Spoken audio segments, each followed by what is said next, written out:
Good evening, everybody. This is the Community Consolidated School District 46 Board of Education meeting for Wednesday, November 3rd, 2021 at 6:30 p.m. We're here at Frederick School at 595 Frederick Road. First thing I need is a call to order and a roll call, please. Weedman. Here. Mack. Here. Braden. Here. Albert. Here. LaCroix. Here. And Miller. Here. Okay, that gives us a quorum. Next is the Pledge of Allegiance.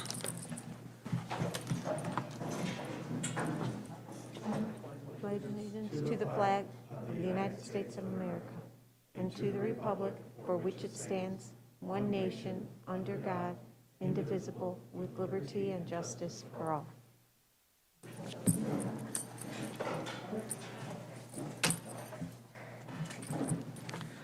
Okay, thank you. Now I need an approval for tonight's agenda. So moved. Second.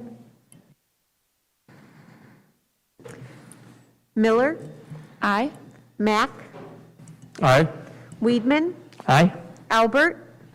Aye. Braden. Aye. And LaCroix. Aye. All right, thank you. Next is any public comments. Has anybody signed up for public comments? Sorry. No? Okay. Now we're up to board reports. Anybody have anything to report out? Yes.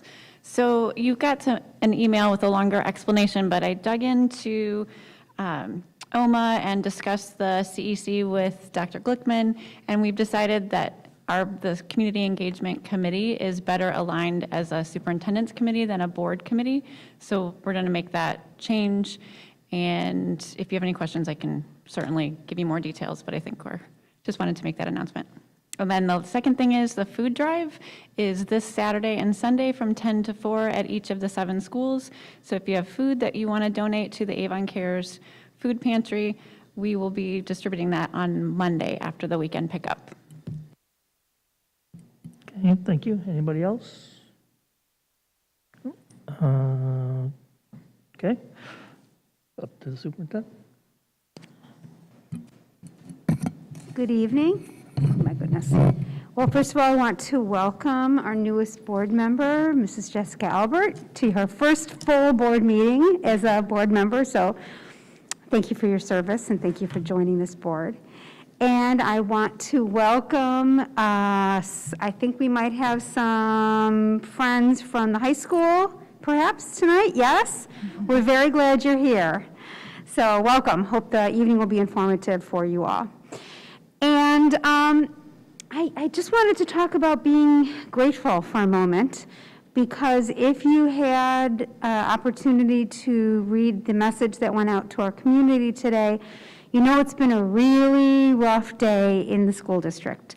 And that doesn't sound like a reason for gratitude, but in truth, I'm feeling grateful for the people sitting around this table, for all of the people that I'm looking past this wall into the Frederick office, where so many people were making phone calls to families today. So I'll back up and just announce that we had so many students who tested positive for COVID-19 that the Lake County Health Department has deemed it an outbreak, and therefore there were some actions that needed to be taken.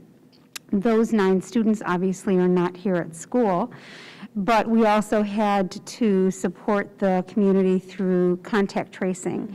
And while over the past few weeks, when we've done contact tracing and found individuals who were close contacts, we have, for the most part, been able to use test to stay for those people, meaning that they could every other day take a Bionex Now test and then stay at school or stay at work. In this case, the Lake County Health Department won't allow us to do that because they are working on assessing where that transmission might be happening. They're looking at our buses, they're looking at whether there's transmission at classrooms, they're doing that investigation on our behalf and with us. And so while that's happening, they won't allow us to use tests to stay, which for these students, for the students who were close contacts of the children who just tested positive this week. And therefore, we had to send 67 students home today for quarantining. Those are tough calls to make. I'm grateful for the parents who were so understanding and supportive of the fact that their children needed to come home. Parents who were unbelievable. For all of the people who jumped in to help make those calls, determine what calls needed to be made, who needed to be quarantining. I have to share that moments before this meeting started, Mr. Lewis and Mrs. Lorenzo were collaborating over a student and whether a certain student needs to quarantine. I mean, it's still, being dealt with right now. And to all of the teachers who are needing to create lesson plans that are appropriate for those students, which is an enormous amount of work. So I just wanted to share that as difficult as this day was, I'm grateful for all those people. And tagged on to that, the other piece of news that I shared today is that the clinics that we had set up for our students, our 5 to 11-year-olds, to be able to get the vaccine, got news relatively early in the morning that had fallen through, which was a significant frustration.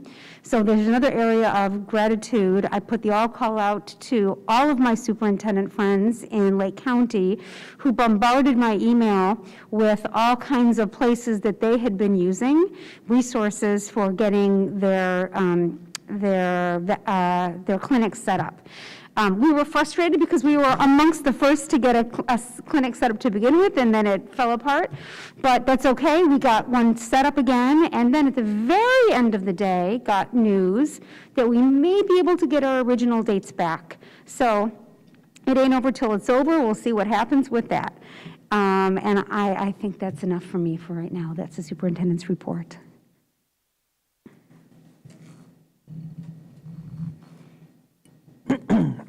Thank you. Next, we're up to the consent agenda, so I need a motion to approve the consent agenda, including the addendum to the personnel report that we got earlier. So moved. Second. Braden, Aye. LaCroy, Aye.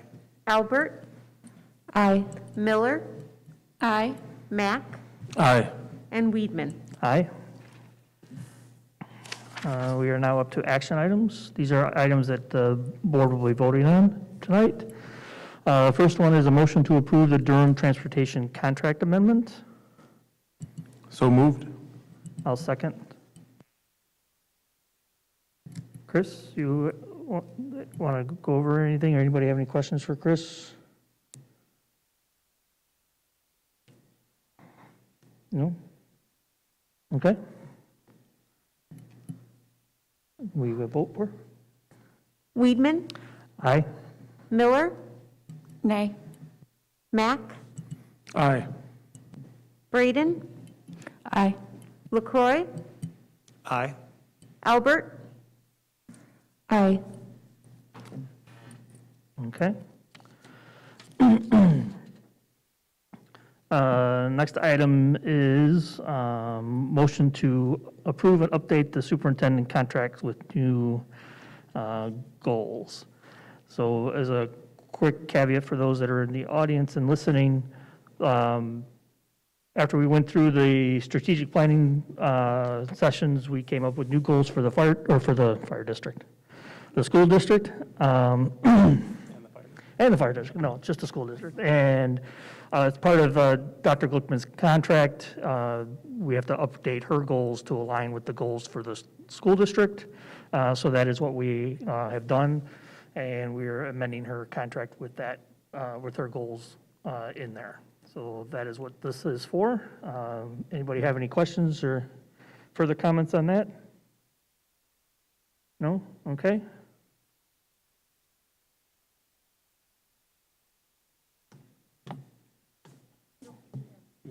I move. I second it. You-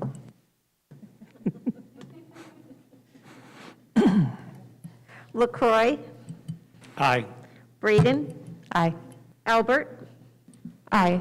Miller, Aye. Mack, Aye. Weedman. Aye.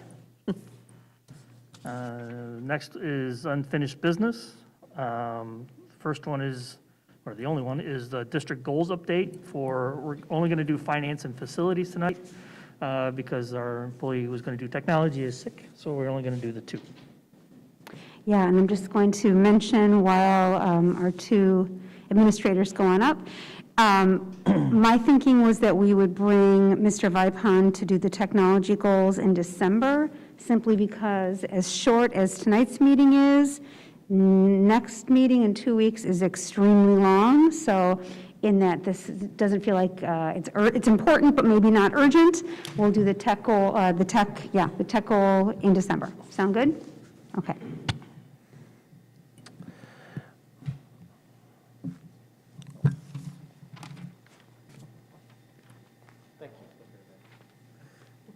Apologies, I didn't have the clicker. All right, so this is the District 46 Finance Goal. I'm going to read it out to you. It was review and expand and clarify financial practices to increase transparency and communication with a focus on aligning financial decision-making to district goals.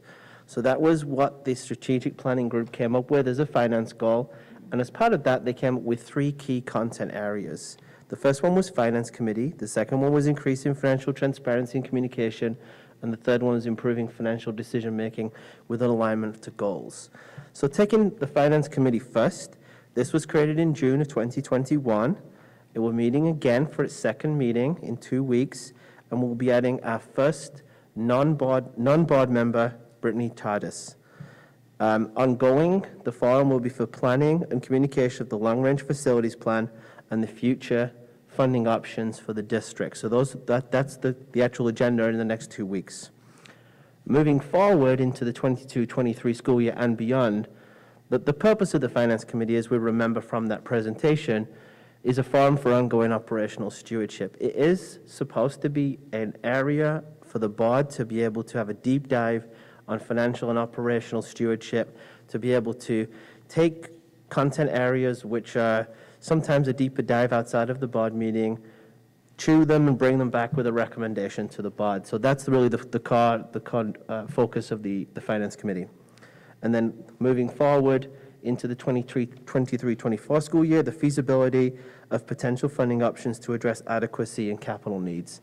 They're the 2 main areas which I've addressed in various times to you. I addressed it in the budget presentation on August 22nd when I discussed adequacy. The district adequacy gap is determined by its funding, ability to fund an adequate education. As per the Illinois report card for 2020, we have an adequacy gap of 64%. We're only 64% adequate where we should be in terms of what we are funding our school district. And then obviously the capital needs. We're aware of that, $36.7 million, which has been presented already to you, and we'll discuss further at the Finance Committee in 2 weeks. The next one is planning and communication of the long-range facilities plan and the funding options for the district. Communication of that plan will be ongoing. We obviously will put together a plan after that, and we'll give you regular updates to the Board of Education. Communication of the FY22 budget through the budget book and the board memos. That was a detailed, I've just actually given a copy to our new board member, and that actual presentation was the spending plan for the year 1 of our 5-year projections. I like to always say that the budget that we're currently in is year 1, and as we look forward with financial projections with years 4 through 5. Financial transparency portal, this was another thing that was identified, integrated with our new website, though it's obviously coming soon, with displaying benchmarks, key performance indicators, and all the financial data that we need to be giving to our community to be able to keep them up to date with the transparency that we require of our community. And then finally, improving financial decision-making alignment with goals. This was something that we introduced this year, a zero-based budgeting process for FY22. We want to continue that process. We want to have a deeper dive next year, making sure that we're really aligning everything that we can with the goals of the district. Execution of the first phase of the long-range plan in the second year and the third year, and moving forward, the continuation of that long-range plan with very key metrics to be able to make sure that we're on track. And then finally, supporting the feasibility studies into the initiatives identified in Curriculum Goal 2.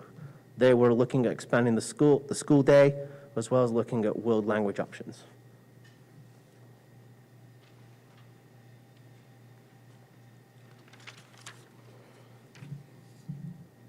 Thank you, Mr. Wildman.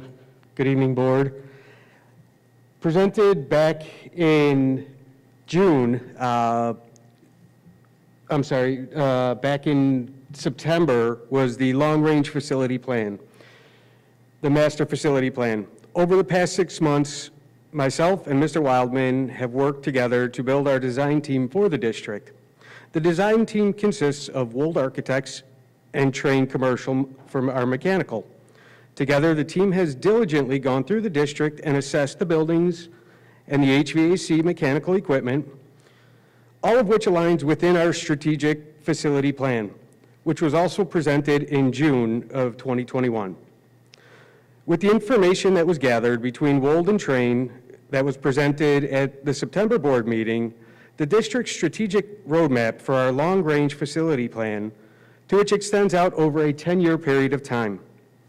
Once the funding options have been determined, along with the 1 to 3 year priority list is presented to the Finance Committee for discussion during the November 17th with the Board of Education and hopefully considered for approval, the forward planning can be started. With the continuation of priority work in years 2 and 3. Moving over to the next would be the creating the equitable facilities. Currently, the district is going through an equity audit.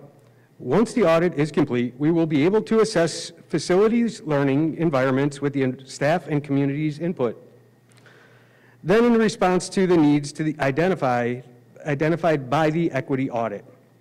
Year 3, we can examine all options for renewable energy, included but not limited to solar, to outfit the district at the remaining 3 schools. So we have equity across all the buildings. Moving on to the creative use of the lands in years 2 to 3, with Meadowview, Prairie View, and Woodview all having outdoor learning areas, we will be looking into options for creating outdoor learning spaces at the 4 remaining schools, Avon, Frederick, GMS, and Park Campus.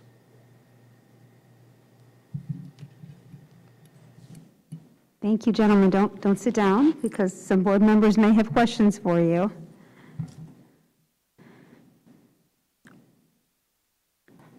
Anybody have any questions? Oh, looks like you might have gotten off easy. All right. All right, thank you.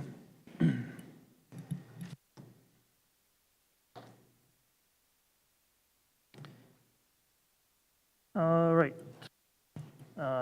Next up is new business. The first is a discussion of a resolution to authorize intervention in property tax appeals to Robin Schwartz and an intergovernmental agreement with real estate valuation assessments with Grays Lake Community High School District 127. And I only know one person that's going to talk about this. Well, thank you. All right, Grays Lake High School District 127 has approached CCSD 46 with an intergovernmental agreement, an IGA, to collaborate on PTAB objections, tax appeals, and tax rate objections. PTAB stands for Property Tax Appeal Board. We currently do not have an IGA between the districts. Recognizing that both districts have identical interests in the favorable outcome of these assessment appeals is important, as it will allow us to save money. This includes splitting the costs for evidence gathering, legal fees, and corporate filing fees. All costs will be split on the shared pro rata tax rate of the objections made in both districts' names.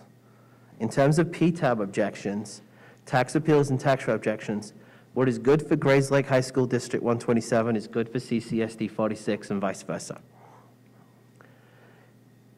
Grays Lake High School District 127 has decided to change their legal representation to Robin Schwartz. For this IGA to work, CCSD 46 will also need to be represented by the same firm. They have selected Robin Schwartz. I have met with representation from Robin Schwartz, and I believe that their service or enhancement on the current legal representation we receive. They have a proactive system in place to be the eyes, ears, and voice of the district in settling PTAB appeals early, minimizing refunds, and settling long-standing settlements. Do I have any questions from the board regarding any of the discussion items this evening?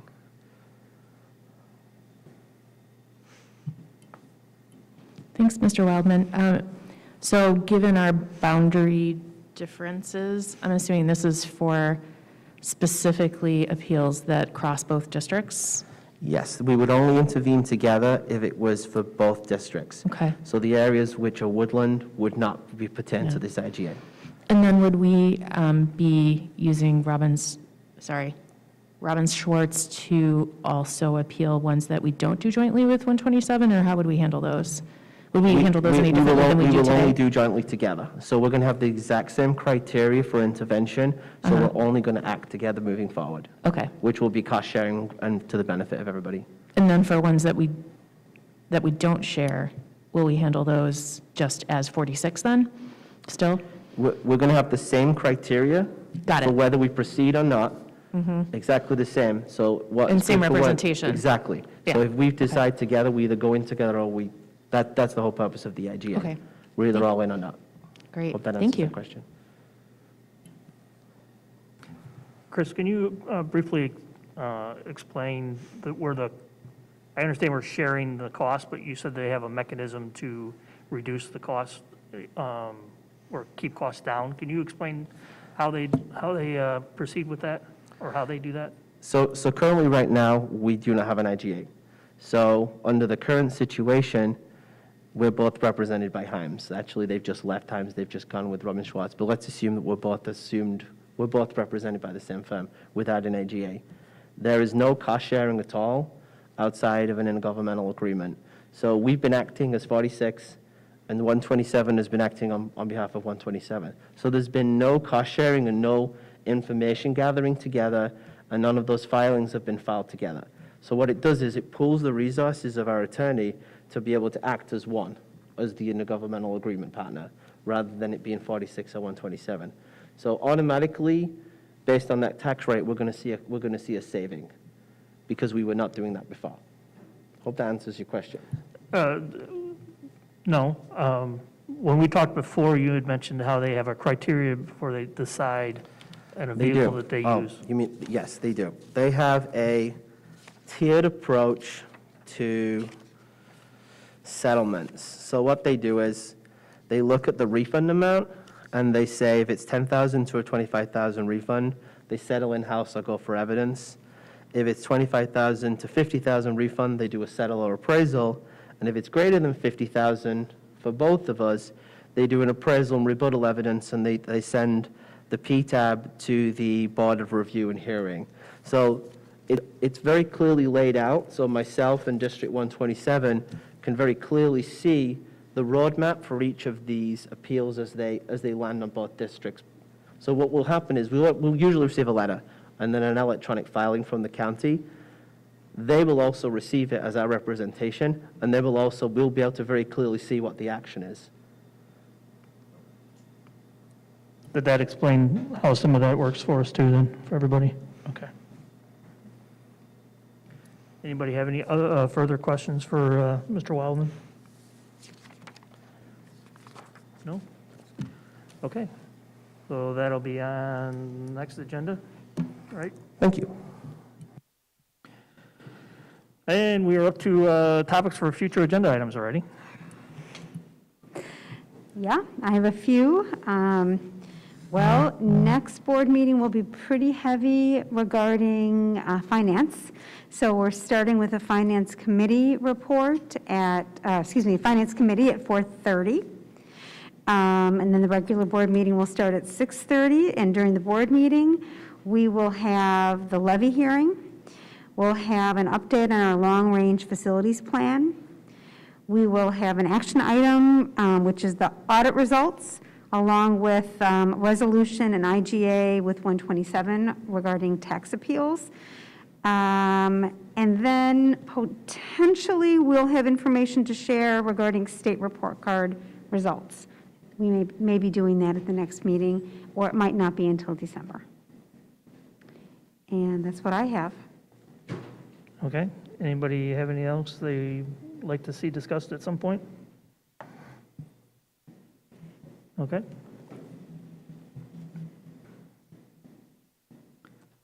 Good evening, sir. We're up to public comment, so I assume you were just signing up for public comment, correct? Okay, if you can go ahead and go to the podium there, right in front of you. You can grab your notes if you need to. There should be a button in the middle there if you could turn it on so the red light is on. And then if you could state your name and where you're from, that'd be great. Yes, I'm Joseph Verisco, father of 2 children here in District 46. I was coming here tonight to speak on a safety issue. So I'll just get right to it. The concern is, a couple weeks ago, over at GMS, my daughter and another student were threatened by another student. And in light of that, you know, the student was reprimanded or whatever may be the case, but on Saturday evening, I received a phone call from another parent stating that it went much deeper than that there was sexual advances made and actual physical contact made, which was very disheartening. I was very upset to hear that. Did reach out to the dean of students and the principal, which they responded very promptly, quickly. It just feels that they were not fully informed of this issue in totality. They were aware of the situation, but both girls did not want to comment on what was actually happening. And I can understand there's some sense of, I don't know what the word would be, but the fact being that I was here tonight requesting that a specific detailed written plan of action be provided in addition to what is stated in the student parent handbook regarding how a child's safety is being considered in regards to threats made by one student or retaliation from one student to another, as well as verbal, sexual, physical assaults may be from one student to another. You know, that being said, the very next evening, I saw on social media a physical fight had broken out in the parking lot at GMS between 2 girls, an altercation that looked very, very violent. You know, I'm not, and it looked like two of the teachers had to step in, and I don't see how these teachers should have to put themselves in harm's way when they're trying to do their job.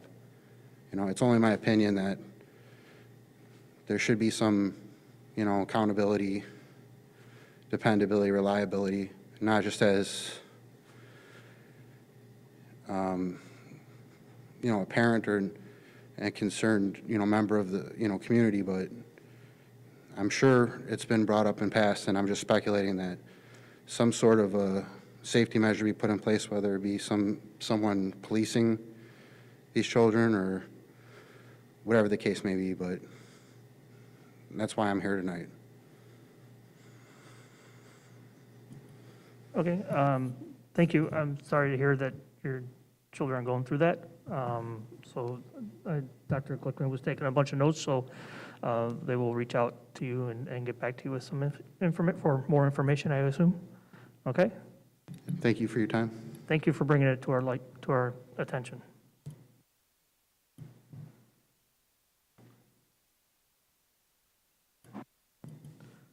Okay, next we need a motion to go into closed session. So moved. Second. I'm seconding, you move. Okay, we do not expect any actions to be coming out of closed session, so once we come out of closed session, we will be just adjourning, so, you know, there won't be nothing to see afterwards. We'll just be going into closed session. So Okay. LaCroy, Aye. Miller, Aye. Mack, Aye. Albert, Aye. Weedman, Aye. and Braden. Aye. Okay. Thank you, everybody.